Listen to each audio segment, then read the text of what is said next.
The De Tomaso Pantera is the only kind of Italian-American muscle you'd ever want to meet on an empty stretch of desert highway. With a body designed to the renowned Carrozzeria Ghia in Turin, Italy, and a V8 sourced directly from Ford, it's equal parts Lamborghini and Shelby. Made throughout the 1970s and 80s, the best of the best will fetch six figures, but you can still get a nice one to cruise around in for under $50,000. Take a few key components from a Mustang, like the engine and steering rack, and hand-build an aluminum sports car around it, and you end up with a Pano's Esperante. In that regard, it's not all that much different from the Pantera, but the Esperante is a car uniquely its own. Its divisive love-it-or-hate-it looks are unlike anything else out there, and it has quite the racing heritage behind it. Some of the earlier versions are now dipping into the $40,000 range.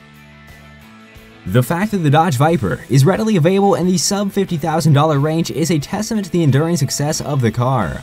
While the original intent was to play on the Shelby Cobra's heritage, after several generations, the Viper owns its legacy outright. If you ever wanted to know what a 1960s muscle car would be like disguised as a 1990s supercar, driving a Viper is a great way to find out.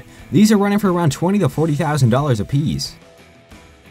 If you're looking for a Ferrari best in performance in a car that you can still take to work in the morning, the Porsche 911 Turbo has long been your ally. For less than $50 grand, the 2001 to 2004 models are really your only option, coming around $30,000 to $40,000. The Ferrari F355 sat at the crux of an interesting time of change for Ferrari, and its importance in the global scope of the automobile is often underestimated. When it debuted, the engine was state-of-the-art, and it paid homage to the time-honored tradition of Italian cars with beautiful gated shifters. Nowadays, it's going to run you $35,000 to $50,000. Some people may be wondering how a Fisker Karma made a list of supercars. The answer is simple. It has a wild, edgy, and somehow still elegant look that all supercars should have, and is full of high-tech ideas like solar panels that don't necessarily make a huge difference. Unfortunately, it is one of the pricier cars on the list, coming in at around $49,000. This is a Ferrari 308 GTB. Bountiful might be the wrong word to use when describing it, but it's true that it's not a terribly hard car to find, coming in at only $45,000 a piece. Next up, we have the Lotus Esprit. Today, it's a relatively affordable and instantly recognizable icon, and while some variants still command pricey sums, plenty can be found for those on a budget between $15,000 and $30,000. Probably one of my favorite cars on this list, the Acura NSX is going to cost you around $32,000 to $50,000. If this is in your budget range though, I suggest you get one soon, because the estimated prices are only going up.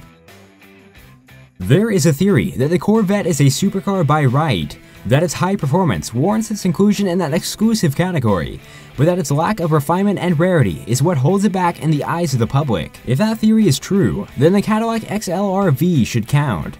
Under the skin, it's all Corvette, and even today, 450 horsepower is nothing to laugh at. The rest of the car is all Cadillac, and sells in the ballpark of $40,000.